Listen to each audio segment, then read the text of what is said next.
A Wall Street firm appears to be very happy with the result of the Joe Biden-Bernie Sanders Joint Policy Task Force proposals. So I've already discussed some of the details of those in my other videos. Essentially, these proposals don't include the big ticket items like Medicare for all, a Green New Deal, legalizing marijuana, or defunding the police. So these Wall Street firms are excited by that and think that Biden is not going to be beholden to progressives because of it. Now, I will tell you before I get to some of the details here, I'm actually excited by this. And I know it sounds crazy right now, but I will explain myself in a minute. First, this from CNBC. Financial advisory firm Signum Global Advisors told clients Thursday that it isn't convinced Joe Biden is going to be as progressive as some may hope if he beats President Donald Trump in November. The firm told its corporate clients in a note that it believes the policy recommendations put together by task forces filled with allies of Biden's and the more progressive Senator Bernie Sanders show that the presumptive Democratic nominee doesn't plan to side too often with those on the left side of the political spectrum if he becomes president. Signum said some of the most notable progressive ideas that are not included in Biden's policy recommendations are the Green New Deal, Medicare for all, and the legalization of marijuana.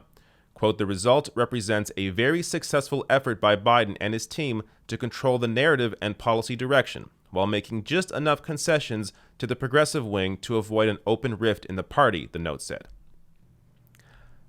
That's what they think. So I'm excited by this because Wall Street thinks that there's not going to be any movement. There's not going to be any protests.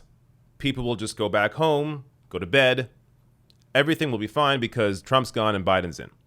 That's what they think. They're unprepared.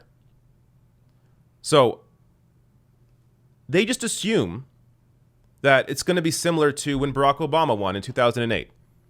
Barack Obama made a lot of people think that he was actually on their side, at least in the first couple years, because he had that platform, that progressive platform in 2008, those grandiose speeches making it sound like it was going to be different, and it ended up after 8 years, he was just your typical neoliberal president.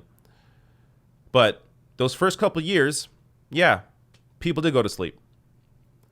With Joe Biden, there's no illusions here. People know what Joe Biden's about. Joe Biden's not pretending to be Barack Obama. He's not playing that game. So from the beginning, the movement is going to have energy. The protests are not going to stop. They're going to continue.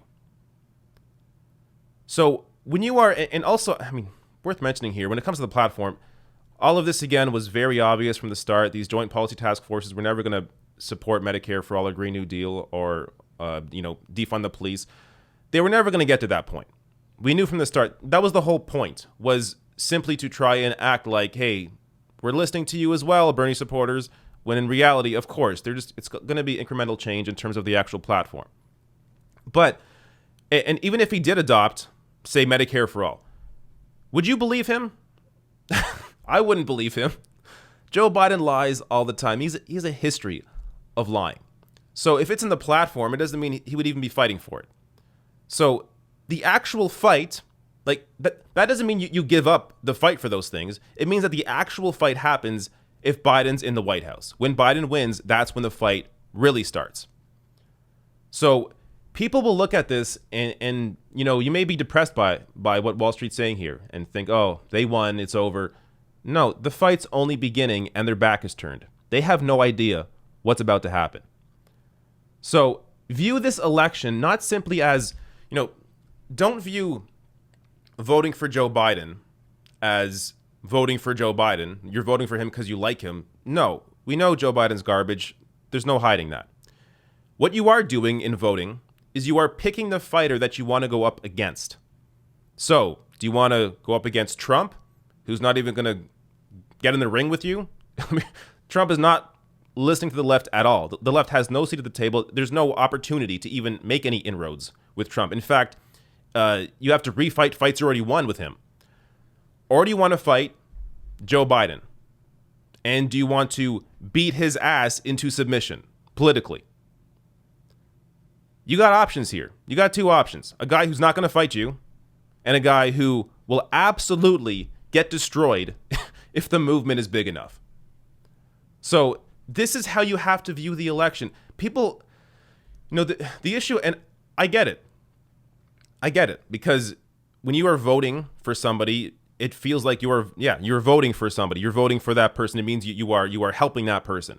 But in this case, when you have two candidates like this, what you are actually doing is picking the person that you want to fight, picking the person where you have some leverage, where you have the ability to grow a movement and put pressure on an administration. Because when you think about it, when Trump's out, Democrats have no more excuses. Democratic politicians are going to have no excuses. They can't go and say, oh, well, we would like to do that, but the GOP, Donald Trump, our hands are tied. How are their hands tied if they're going to control the White House, possibly control the Senate, keep control of the House? Where's the excuse there? So view this as, hey, Wall Street is asleep. They really have no idea what's coming. They really have no idea that these protests aren't going away, that this fight isn't going away, that people are going to continue fighting, and that there is still a rift in the party, regardless of if Biden wins or not. The rift will still be there. So while Wall Street is busy being completely distracted, thinking that everything's fine now if Joe Biden's in, catch them off guard, because they are not ready to fight you back.